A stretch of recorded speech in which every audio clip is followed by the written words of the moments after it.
اونٹنیوں کی مثال دی گئی جو اس قرآن مجید کی ان آیات میں ہے۔ اور یہ اس لیے ہے کہ ہولناکی ایسی ہوگی کہ انسان کو کسی چیز کی خبر اور کسی چیز کا احساس تک نہیں رہے گا، وہ صرف اپنی جان اور اپنی جان کی خلاصی اور اپنی نجات کی فکر میں ہوگا۔ اور 5ویں آیت سے متعلق علامہ اکرمہ فرماتے ہیں جانوروں کا، کہ یہاں پر قرآن مجید نے فرمایا نا کہ وَإِذِ الْوُحُوشُ حُشِرَتْ، کہ جانور بھی ایک جگہ اکٹھے ہو جائیں، جس طرح انسان حشر میں اکٹھے ہوں گے اسی طرح جانور بھی ایک جگہ پر اکٹھے ہو جائیں گے۔ یعنی ہم سادہ لفظوں میں کہہ سکتے ہیں کہ ان کا بھی ایک محشر ہوگا، لیکن انسان اور جانوروں کے محشر میں یہ فرق ہوگا کہ انسان تو محشر میں جواب دہ ہوں گے، چونکہ ان کے پاس اختیار تھا، عقل تھی، شعور تھا، جواب دہ ہوں گے نا، اچھا کیا یا برا کیا، لیکن جانور اس طرح جواب دہ نہیں ہوں گے۔ پھر سوال پیدا ہوا کہ جانوروں کا حشر کیا ہوگا قیامت کے دن؟ تو اس کے حوالے سے حضرت اکرمہ فرماتے ہیں کہ جانوروں کا حشر یہ ہوگا کہ بس وہ مر جائیں گے، ان کی موت ہو جائے گی۔ حضرت عبداللہ ابن عباس فرماتے ہیں کہ جنوں اور انسانوں کے علاوہ ہر چیز کا حشر یہ ہے کہ اس کی موت ہو جائے گی، ختم ہو جائے گا، اس کا مقصد جتنا تھا اللہ تعالیٰ نے وہ لے لیا، اب وہ ختم۔ لیکن انسان اور جنات، ان کا حشر ختم ہونے والا نہیں، یہ باقاعدہ جواب دہ ہیں، یہ answerable to God، they are answerable to God، یہ اللہ کو جواب دہ ہیں ایک ایک چیز سے متعلق۔ جی بیٹا۔ جنات تو اللہ تعالیٰ کی مخلوق ہیں، تو ان کا حشر کیوں ہوگا؟ اس لیے ہوگا کہ انسان اور جنات یہ دو ایسی مخلوقیں ہیں جن کو عقل اور شعور ہے۔ یعنی اب آپ اور ہمیں عقل ہے نا، ہمیں شعور ہے نا، ہمیں اختیار ہے نا، تو جواب بیٹا اختیار کی بنیاد پہ ہوتا ہے۔ جنات تو انسان کو نقصان نہیں پہنچاتے۔ پہنچا سکتے ہیں، چونکہ جنات ہمیں نظر نہیں آتے۔ جنات کا کانسیپٹ سمجھیں، جنات مسلمان بھی ہوتے ہیں، جنات کافر بھی ہوتی ہیں۔ جس طرح ہمارے لیے یہ قرآن اور شریعت ہے نا، اسی طرح جنات کے لیے بھی ہے۔ اسی طرح جنات بھی جواب دہ ہیں ہر کام کا اللہ کی بارگاہ میں، ان کو بھی شعور ہے، لیکن ایک فرق ہے، انسان اس وجود کے ساتھ ہے، جنات کے یہ وجود اللہ نے نہیں رکھا، وہ نظر نہیں آتے، وہ ان کی اپنی خصوصیت ہے۔ لیکن انسان، ہم نے یہ سمجھنا ہے اور آپ نے، کہ انسان بھی جواب دہ ہے اور جنات بھی جواب دہ ہیں۔ ان دو کے علاوہ حضرت عبداللہ ابن عباس نے فرمایا کوئی مخلوق اللہ کی ایسی نہیں ہوگی جس کا محشر برپا ہوگا، صرف یہ دو مخلوقیں ہوں گی جو میدان حشر میں جواب دہی کے لیے آئیں گی۔ اس کے علاوہ جتنی مخلوقیں ہوں گی وہ ان کا حشر یہ ہوگا کہ وہ آئیں گی اور موت ہو جائے گی۔ جی کیا جنات بھی گناہ کرتے ہیں؟ جی جی بالکل، وہ گناہ بھی کرتی ہیں، وہ نیکیاں بھی کرتی ہیں، ان کے گناہ لکھے بھی جاتے ہیں، ان کو بھی نام اعمال دیے جائے گا، ان کے گناہوں کی سزا دی جائے گی، ان کو بھی جنت میں ڈالا جائے گا اور ان کو بھی جہنم میں ڈالا جائے گا۔ یہ پورا تصور واضح رکھیں۔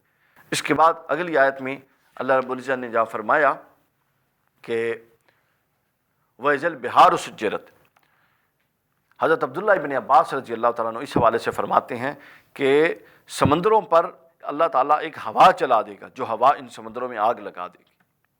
سجرت کے بہت سارے معنی ہیں، مثلا ایک مطلب اس کا ہے آگ لگا دی جائے گی، ایک مطلب اس کا ہے ابھار دیے جائیں گے، یعنی ابھی تو وہ اپنے اس میں جو سمندر کا احاطہ ہے اس میں موجود ہے نا، اس کے بعد کیا ہوگا کہ وہ اس سے باہر نکل جائیں گے۔ آپ دیکھیں بچوں، کتنا بڑا سمندر ہوتا ہے، اگر تھوڑی دیر کے لیے زمین یوں کر دی جائے تو وہ سمندر کا پانی کیسی تباہی مچائے گا۔ تو یوں اللہ تعالیٰ کسی بھی صورت میں اس پانی کو ابھار دے گا۔ اس کے بعد اس کی ایک صورت یہ ہو سکتی ہے کہ ایک روایت میں حضرت امام حسن بصری سے روایت ہے کہ اس کا مطلب یہ ہے کہ زمین سمندروں کے پانی کو جذب کر دے گی اور بالکل پانی ختم ہو جائے گا، صحرا بن جائے گا، سب کچھ پانی کے اندر دھنس جائے گا۔ اور ایک اس حوالے سے روایت اور بھی ہے، وہ یہ ہے کہ سمندر کو آپس میں کھول کر جاری کر دیا جائے گا، یعنی ان کے درمیان جو حد بندی ہیں یہ ختم کر دی جائیں گی اور یہ یوں ابل پڑیں گے اور ابھر پڑیں گے۔ یہ وہ ایک منظر نامہ آپ کو بتانا مقصود ہے۔ آپ کو سمجھایا پتہ کیا جا رہا ہے؟ آپ کو سمجھایا یہ جا رہا ہے کہ یہ ایک منظر نامہ ہے قیامت کا۔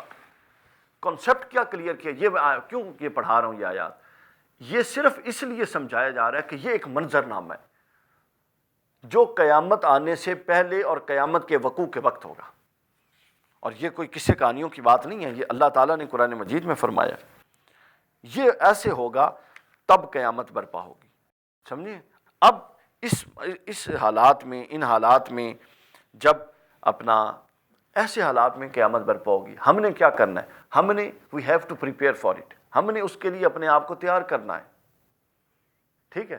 اور یہ بھی میرے سامنے ایک اور روایت بھی آئی ہے جانوروں کے حشر کے حوالے سے، چونکہ آپ لوگ بڑے انٹرسٹ لے رہے ہیں اس میں، تو جانوروں کے حوالے سے ایک روایت یہ ہے کہ ان جانوروں میں بھی اگر کسی نے ایک دوسرے کے ساتھ زیادتی کی ہوگی، یہ جب حشر کے لیے آئیں گے نا تو ان کا حشر تو یہ ہوگا کہ ان کو موت ہو جائے گی، ختم، یہ مر جائیں گے، ان کی روحیں بھی تباہ ہو جائیں گی۔ لیکن اس سے پہلے اگر ایک جانور نے دوسرے جانور کے ساتھ زیادتی کی ہوگی، اور حضور صلی اللہ علیہ وسلم نے یہاں تک فرمایا کہ ایک جانور نے اگر ناحق سینگ دوسرے جانور کو مارا ہوگا تو وہاں اس کو بھی بدلہ دیا جائے گا۔ جب سب اپنا بدلہ لے چکے ہوں گے اس کے بعد کیا ہوگا؟ جانوروں کو تباہ ختم کر دیا جائے گا اور وہ مر جائیں گے۔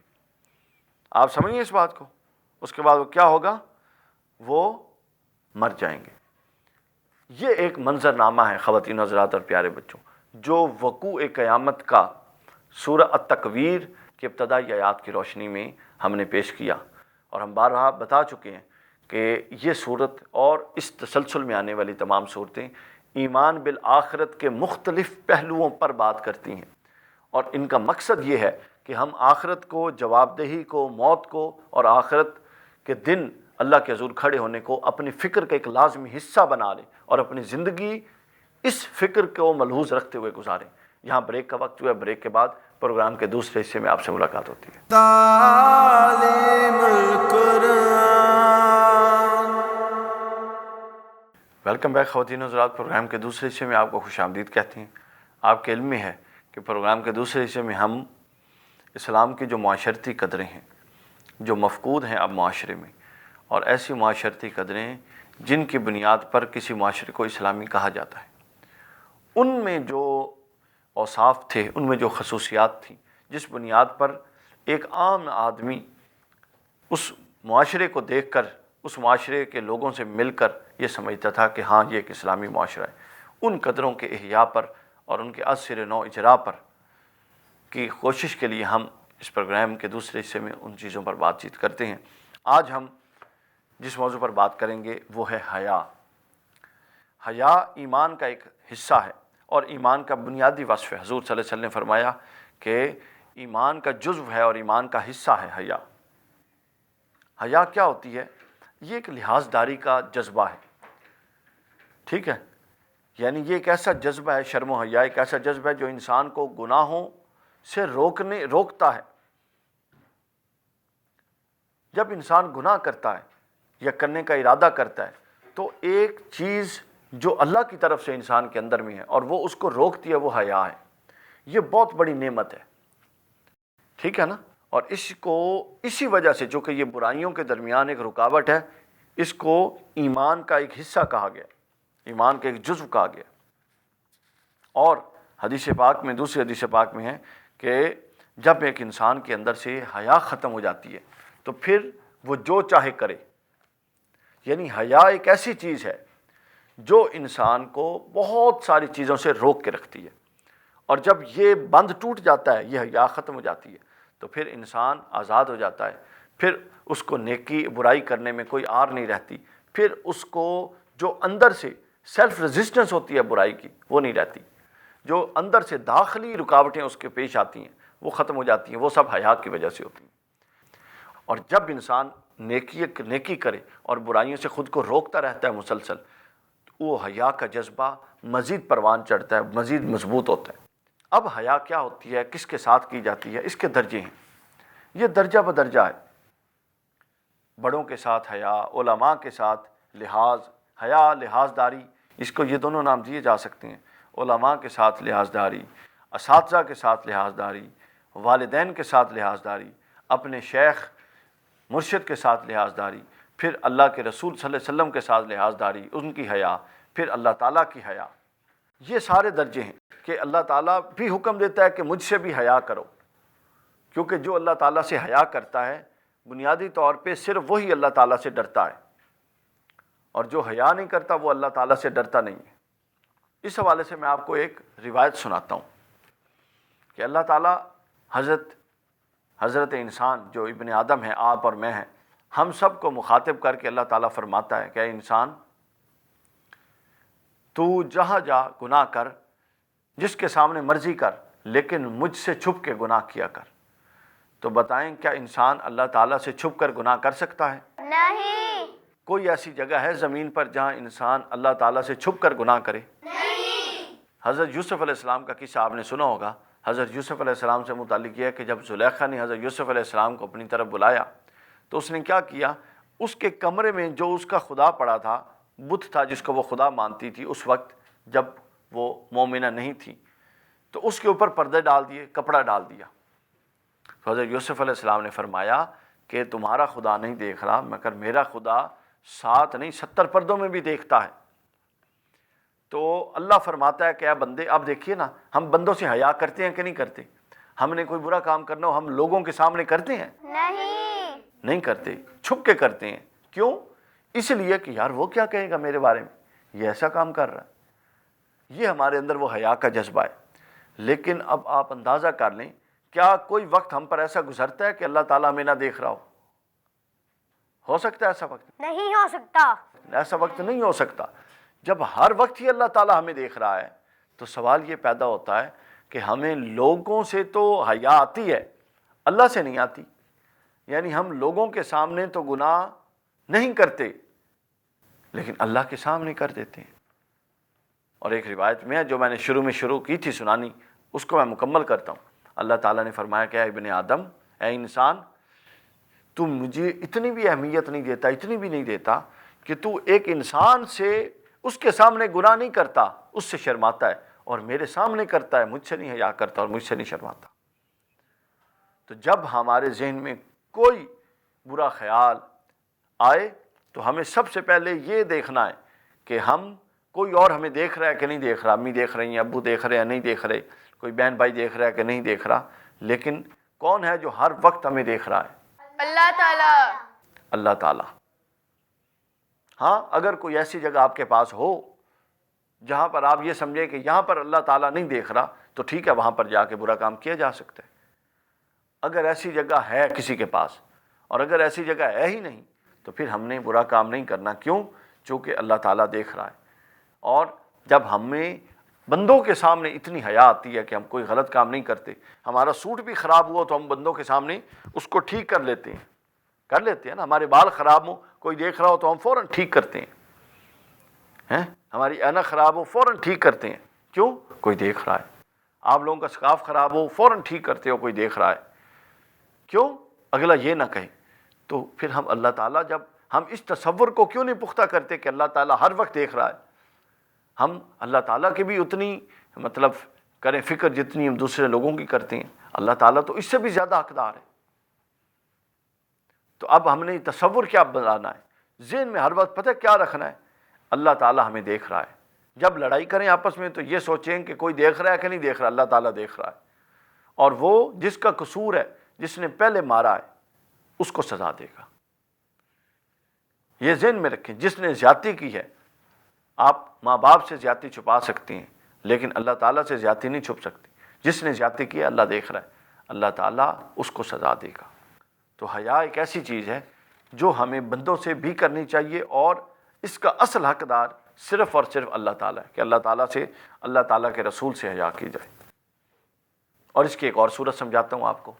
حدیث پاک میں ہے کہ ہر سوموار، منڈے کو، پیر کو اور جمعرات کو ہمارے اعمال وہ اللہ کی بارگاہ میں پیش ہوتے ہیں۔ ہم نے پورے ہفتے میں جو کچھ کیا ہوتا ہے نا 4 دنوں میں، وہ لکھا ہوا اللہ کی بارگاہ میں جاتا ہے۔ اب بتائیں، آپ کا جب رزلٹ کارڈ آپ کے پیرنٹس، ماں باپ کے پاس آتا ہے، اس کے اندر آپ کا اگر فیل ہوں، اس کے نمبر کم ہوں، تو آپ کو ڈر لگتا ہے کہ نہیں لگتا؟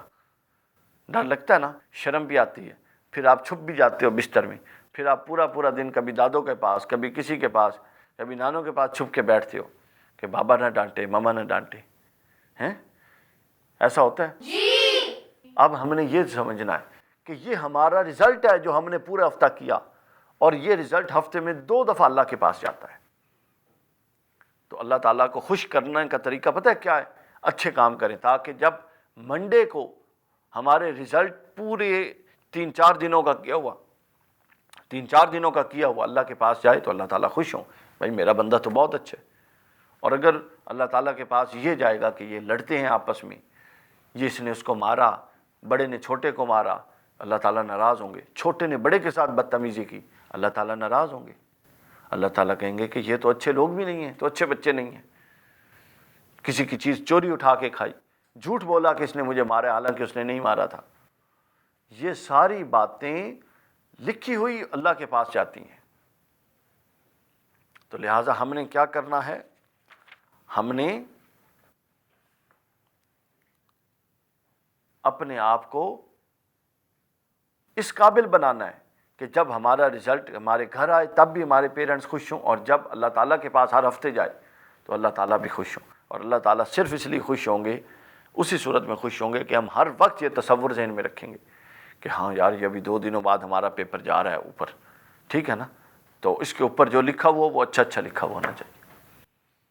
خواتین و حضرات، یہ وہ چیز ہے جو بچوں کو اس وقت اور اس دور میں سمجھانے کی ضرورت ہے. پروگرام کا وقت ختم ہوا. کل انشاءاللہ نئے موضوع کے ساتھ آپ کی خدمت میں حاضر ہوں گے. کل تک اجازت دیجیے. السلام علیکم ورحمۃ اللہ.